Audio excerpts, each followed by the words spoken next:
Hey everyone, and welcome to another episode of From No Crypto to No Crypto. I'm your host, the Crypto Coach, Blockchain Wayne.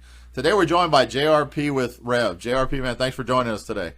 Yeah, of course. Thanks for having me. Really appreciate it. Uh, Absolutely, man. We're going to jump into, we're going to talk about a lot today, right? Gaming, Web3, what you guys are doing at Revv. But before we jump into that, can you tell everybody a little bit about yourself and your background, kind of what you did before you got into the space?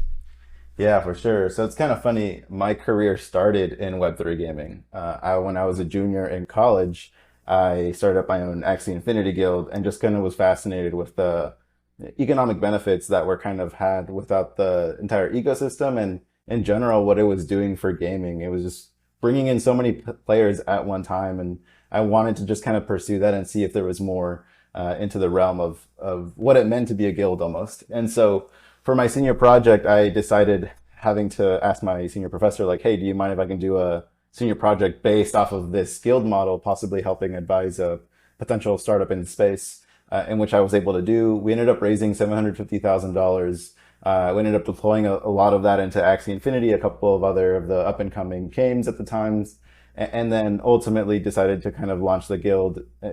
It got to about 250 people, 300. We became kind of more competitive on esports games, mid to hardcore games, but there was still not a lot of games out in the market. So ultimately decided to pivot as head of partnerships at ReNFT, which we were working on, rental infrastructure for a lot of these games that were coming out and continue to get increasingly kind of partnered there and understand what, games ultimately needed. And then finally now in a couple of positions advising different games, running a own community of my own, specifically for professionals in the Web3 gaming space. But more importantly, just being able to really be at the forefront of like games are thinking about distributing what they do in this way. How can we help them get the tools to get to the finish line and actually be successful? Because launching a game is one thing, but making it actually, be a business is another thing, right? Yeah, absolutely. I think we've seen aspects of that in early Web3 gaming where there was a lot of gaming projects that may have had maybe some decent models in terms of revenue structure, tokenomics, but the game wasn't really that fun to play, right? Yeah, So right. people were just playing that. And then there's vice versa, right? Trying to show those people that have great games how they can integrate elements into Web3. So dive right into Revv. Tell everybody what Revv is and what you guys set out to do. Yeah, so Rev essentially allows you to get to know your top supporters and also reward them. So what this means is really in an omni-platform way, you can understand who your user is, what they're doing, and get more insight into their behaviors and interests. Some of those interests and behaviors being on chain and some of them not. And so right now in the kind of creator economy, we see the actual business foundation very segmented from each other. There isn't something that really allows for people to connect with each other seamlessly and get the audience insights that they need to make actual true decisions. Most of the money that you see come from influencer marketing goes to the top 1% of influencers that have the most amount of followers. That's kind of like ultimately what happens. But the part of the reason is because we just simply don't know more about these micro influencers because we can't really understand what their communities look like, especially if they're hosting all on one platform.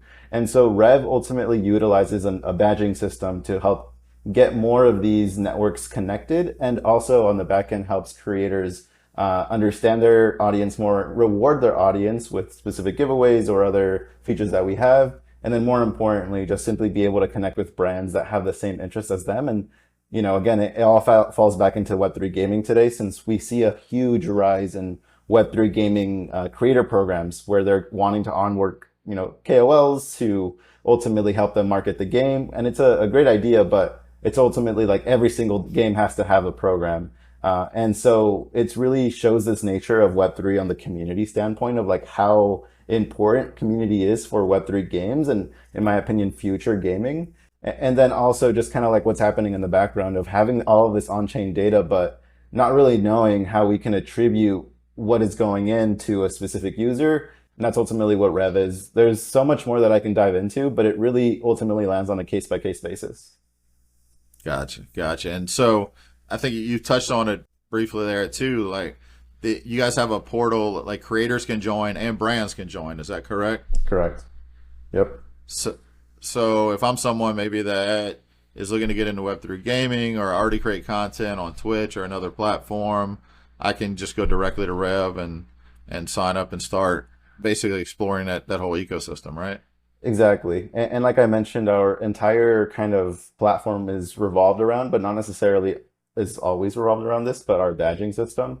So if you're a content creator, like right now, if we had a chat room, what we can do is we can spin up a badge, which can be thought about as like a SBT, and also non-transferable, and essentially be able to drop that within the chat and have other people claim it so that you can start seeing like, oh, this person claimed it. And then if someone claims it, we can, for an example, can say, hey, I'm actually going to give away a free class or like a free, like, I'm actually doing this for one of the communities I run. Like, I'm going to be giving away free time that I have as a consultant time. And so hopefully to see how that interact or like how that changes the interaction between me and my actual community. If I know who's coming and I can reward that person who's coming the most, then it will build more community. And that's kind of the thesis there. But the flow is definitely built out. You can go in today and use it. And we have live integrations with all of the major social media platforms, Twitch, YouTube, and have a variety of other methods that make it easy for a seamless process like an airdrop feature. Awesome, man. And that's really when you think about what how Web3 can really enhance not just the gaming anywhere, enhance that connection between community and brand, community and influencer, and everywhere in between. Being able to offer those community incentives, drop them to people. Now I may have missed it. So those badges that are created are those minted as NFTs, or it's just part of the platform? How does that work? Yeah, so it's a very special type of smart contract that is like a POAP, but has the functionality to in the future kind of change in terms of like its underlying functions. So the current stage is it shows up as an NFT like in OpenSea, and people can actually bid for it. But if you tried to accept it, you couldn't accept it, or if someone tried to buy it, they couldn't buy it. It rejects that transaction because it's currently not kind of built within the smart contract.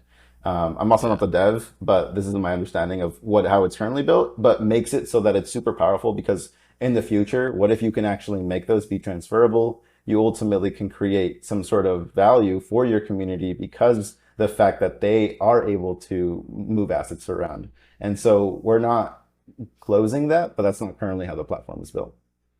Yeah.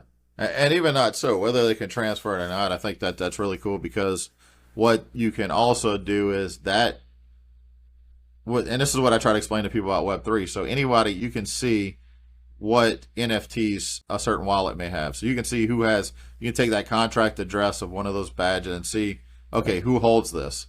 And if Right. there's 50 people holding it, you can drop other perks and other benefits and other, Right. whether it's NFTs or other things to those wallets without having to go through a third party distribution system like an Yeah. email, an email provider or anything else. You can just go straight direct connection. I would argue that really what the badging system is doing as well is it's tokenizing social interaction.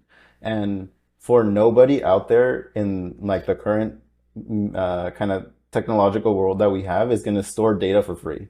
It just doesn't exist. And so like that's ultimately like what blockchains are for. I think is to store that data that no one else sees value in, but when you put it together, it becomes really valuable. And so we're starting to see that with a lot of the games that we're starting to help, which is, hey, I actually want to understand if I drop this badge from a Twitter space and if I drop this badge from like a game night, which player, or in this case, wallet, right, is converting? Like, who's bringing us the most amount of conversions to our game? What is giving us the most return on our investment? And if it's like, you spent this much on your Twitter space and 40% of your volume is coming from the audience that was mainly there, maybe you just want to continue to work on your Twitter spaces rather than just like the Discord game nights, right? And Sure. this thesis can be applied to really anything as long as there's a measurable kind of data point there. And so it's exciting to see, I think, the attribution start to come apart or come into play here because if we can get a really knowledgeable system of what a user behaviors can actually lead to, then I think we ultimately start getting to a point where the cost of acquisition starts decreasing for users, for gamers, and then more importantly, maybe even their lifetime value increases. So that those two things, I think, in play, what's currently happening is if we can get to a lower enough cost of acquisition cost that's even lower than Web 2, all of Web 2 is going to be moving over to Web 3 because they know they can make Yeah. more money essentially. And then they can show the lifetime value as well. All of those things still need a lot of work in terms of the infrastructure, but it's getting there. At least we're pioneering it to go to where it should happen, because a lot of things that will happen in gaming will show up in our just social Web3 markets in the future, how whatever they look like. Yeah. Yeah, definitely. Definitely something that is, I think, going to become more prevalent.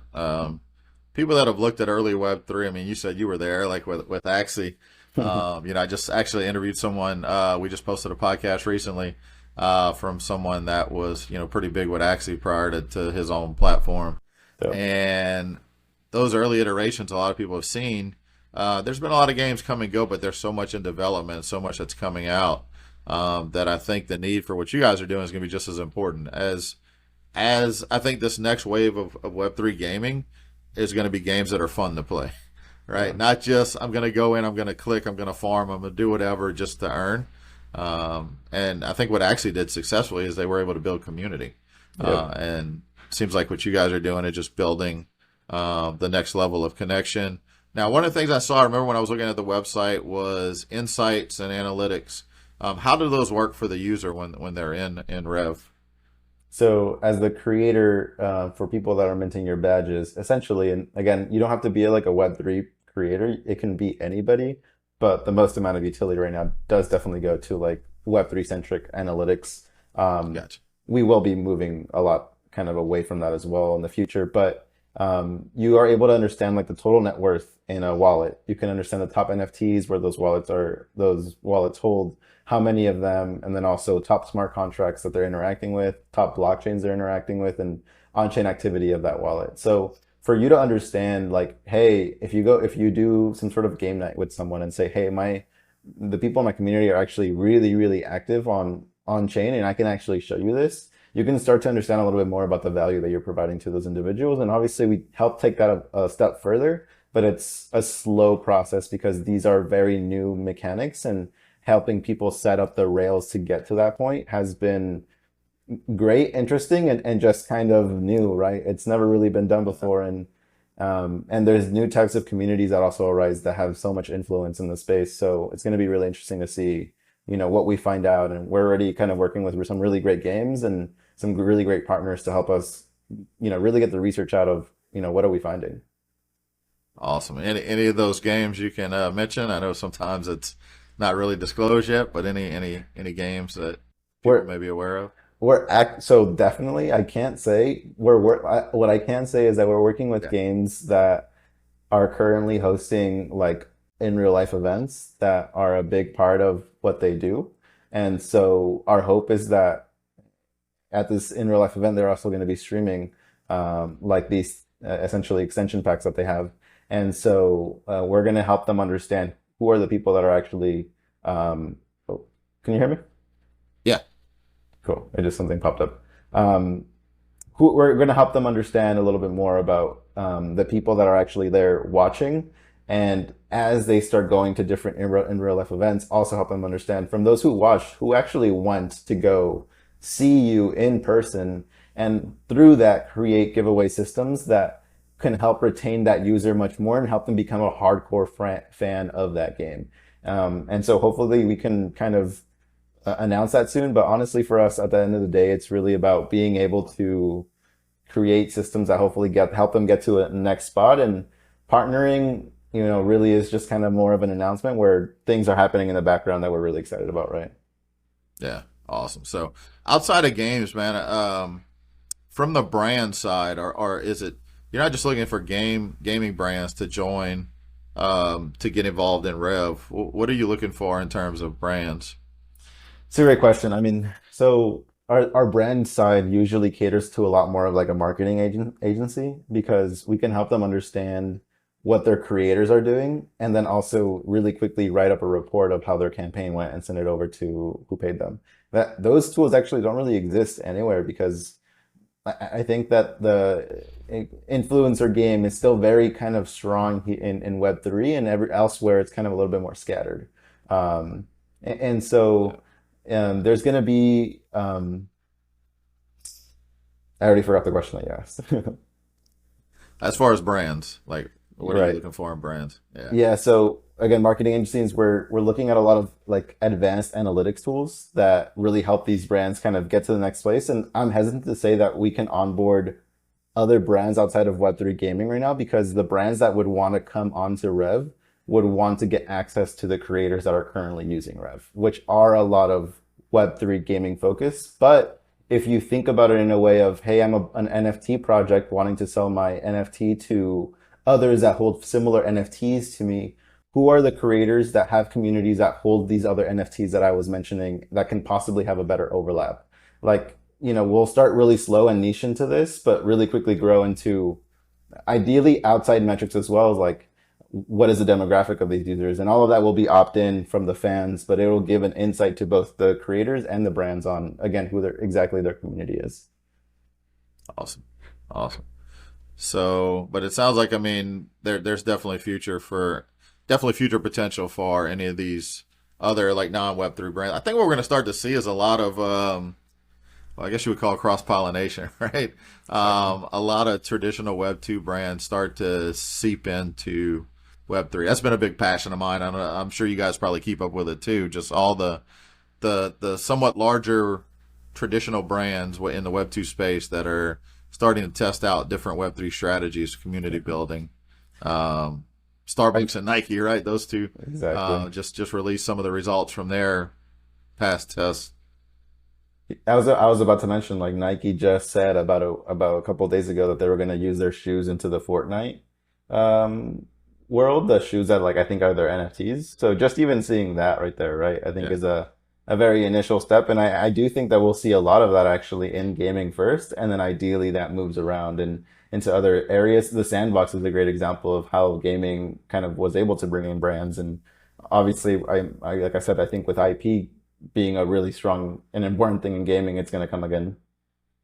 yeah, absolutely. I mean, when you think about it, right, the gaming space, just the traditional gaming space, lends to so much, I say, easier and faster adoption once we make the onboarding process just a little bit easier.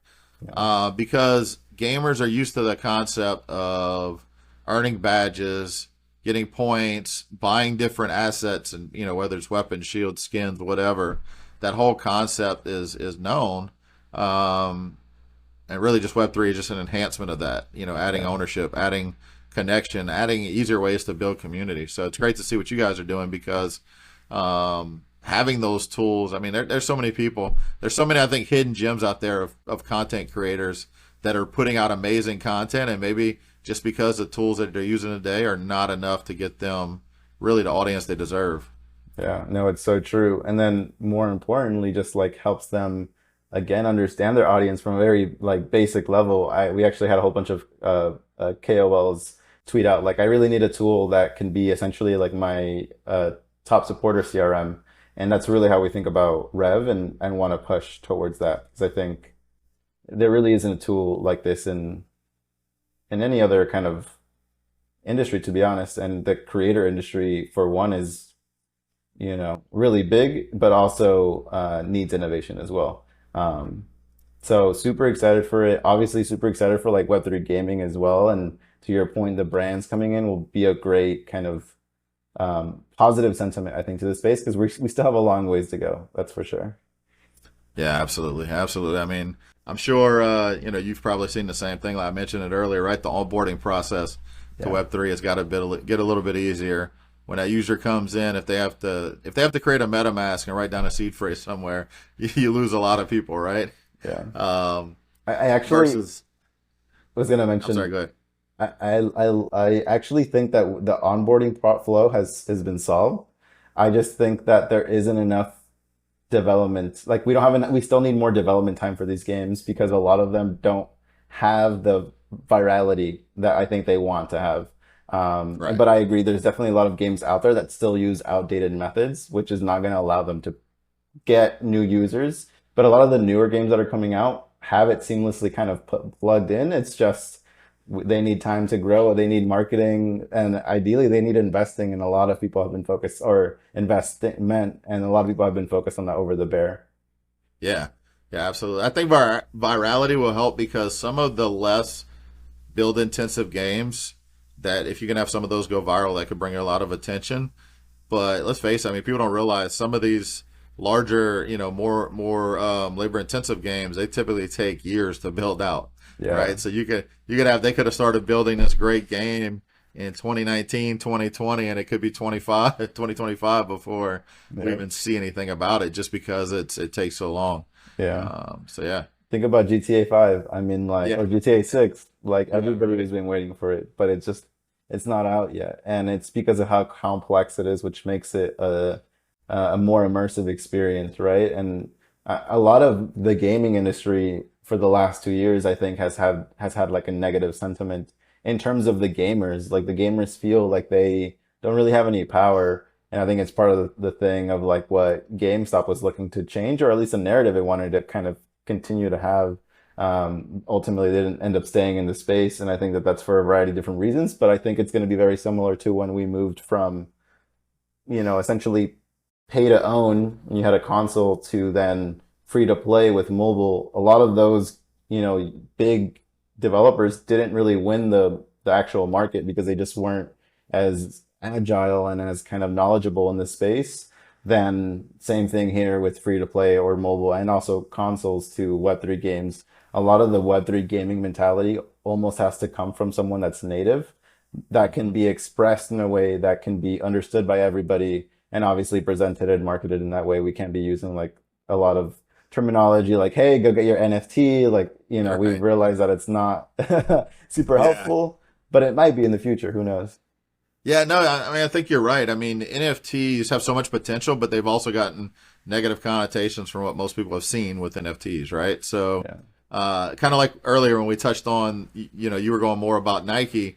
The Starbucks program intrigued me a little bit because they never called it NFTs. It was Odyssey Stamp Program. I was part of that. It was like they opened it up to like 33,000 people as a test, and they were able to raise just as much revenue from that test program with 33,000 users as they averaged from one physical location. It was Wow. right under $1 million, and but they never once called it NFTs, blockchain. You didn't see any of that unless you were digging more into like their specifics on the Yeah. tech side. The average user, just they were collecting stamps for doing Yeah. different missions, Yeah. and I think that is kind of where we have to get. Like the NFT is the underlying technology. That's what makes it to where you can own it, you can transfer it if it's able to be transferred. You could potentially, you can basically, and I see the future of, again, I mentioned that word early, cross pollination, but in this case, where the user could potentially um, obtain an NFT or asset in one game, and then when they connect their wallet to another game, it may even show up different in that game. But just being able the fact to say, hey, if you have this asset in your wallet, that entitles you to this in this game. And Yeah. that's where I think that's where some virality can come in, not necessarily just from this is a fun game to play, but hey, so many people are using this game. Do you know you can take some of your assets from there and use them here? Yeah. And it just creates a whole new ecosystem Yeah. that didn't really exist prior to this. Yeah, a lot of people have been playing around with the idea of doing that exact same thing, but for communities. So, like, if a community has like an NFT tied to it, you can just airdrop them something to play in games so that hopefully you incentivize them to come in and ultimately stay. Obviously, there's a lot of retention issues there, but I totally agree with the Odyssey example is an amazing example. I love to kind of point at they made this much money because it shows like how impactful it actually was, rather than like really a lot of other figures. Something similar with NFL Rivals, they I think were making about 15 to 20% of their all of their revenue through secondary trading, which Hmm. is Yeah, impactful. yeah, When you take a step back, and for a lot of game developers, they are obviously looking for other revenue sources outside of just sucking it out of the gamer ultimately. yeah, yeah, absolutely. So, yeah, definitely. I think too, and I don't know how you feel about this, but gaming is right up there as the top. But I tell people like the top two industries that are going to be impacted the most by Web3 are gaming and music. Mm, That's just kind of what I see. Because a mm, lot of my conversation lately have been around with traditional like Web 2 people, have been with gaming people, and also either musicians, artists, or people that are building tech around the music space. Mm, I totally But it's all agree. about engagement, right? Community engagement, community Exactly. building. Exactly. Yeah, I have this thesis that, and I hope this comes true, that like the way that you can tokenize culture is through a meme coin. And I think a lot of that ultimately comes with supporting someone early and like kind of essentially being along for the ride almost. Like for example, I live here in Puerto Rico. I went out, I think it was like last Friday, and I saw this up and coming artist that was performing for the first time. And I was like, yo, like this was actually like pretty cool. Like, can I get, your socials, your Spotify, this and that? To be able to just get something there that maybe was like, hey, you got 10, whatever tokens, like, oh wow, like I feel like I have something I'm a part of something else. yeah. And not necessarily for the financial side, but ultimately for, to your point, like the community building and growing side. Yeah, man. Even not get say 10 tokens, but maybe you get a badge that says, "Hey, I was following this particular musician early, Yeah. and if they blow up, man, that it could have value. You're not doing it for the value though, right? You're doing it just because you like that, you want to support, you want that memorabilia. But that's how a lot of high value memorabilia and collectibles start out. Is Hmm. people weren't just collecting it because they say, "Oh, this is gonna be worth a lot one day." It's like, hey, yeah, I was one of the early fans of this person. Exactly. Exactly. And Yeah. that's why a lot of the examples I used to use when we had a lot of NFT haters was just the Pokemon example. Like, Pokemon launched a Yeah. game. You didn't buy into Pokemon cards to trade them, you bought them to play the game. I think the illusion there is that they just weren't worth as much later on, and I don't think people were actively thinking about they can be worth more, whereas in NFTs it's almost like built into the thesis of what they are, and which makes it difficult, but still the value remains. Yeah. Yeah, and it's how it's put out. I mean, that's the biggest problem. We had a talk with the NFT project last week, and one thing I liked about them was after they did their drop of 10,000 NFTs, the way they did their whitelist and community and everything else, I could not find it on OpenSea. Like Mhm. nobody was reselling. Now, I think since then, this was November when I started watching them, and I think since then maybe there's been a few sales, but it was because people weren't buying it because hey, I'm buying it because I'm going to flip it or this is going to be worth a lot one Mhm. day. People were buying it because of the utility they get out of it, Yeah. and I think the more people do that and people keep doing like what you're doing, building community, and people end up collecting these assets not with the intention of I'm just going to farm these assets and sell them. Like I'm just collecting them, collect them and sell. I'm having fun. I'm engaging. I'm interacting. Oh, and by the way, I'm also getting this or picking these up along the way. Yeah. Um, then that's more organic to where down the road you can say, okay, there was only a few of these that came out, and so now it's valuable. Exactly. Yeah, we always give it a number in the beginning, which is kind of funny.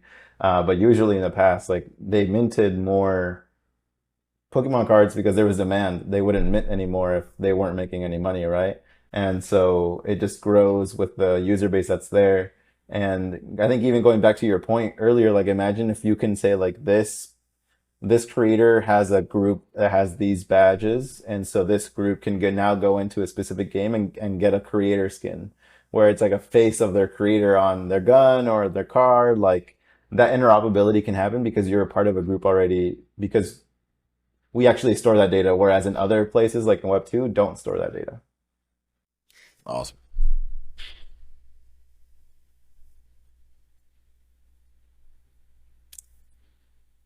All right, JRP. So, man, this has been a great conversation. I think we could probably talk for hours about gaming and Web3. But as we wrap up, can you tell everybody where they can follow Rev and find out more about what you guys are doing? Yeah, of course. You can just look up our website at rev.gg, that's two V's, or our Twitter, that's going to be rev_gg.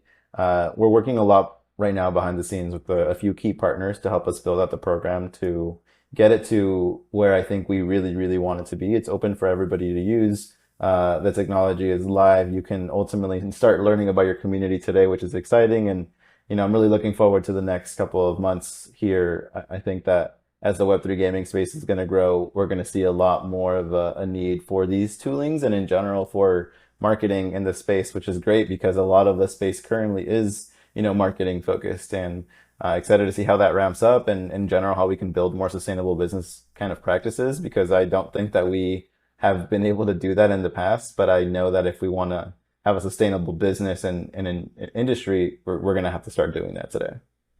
Yeah. Awesome, man. Yeah, we're definitely. I know from a standpoint of FIO and what I've heard about over the weekend about what you guys are doing, I'm definitely gonna check that out from the brand side. We've also got some creators that we know as well, so can't wait to check it out. Everybody else listening, make sure you check it out.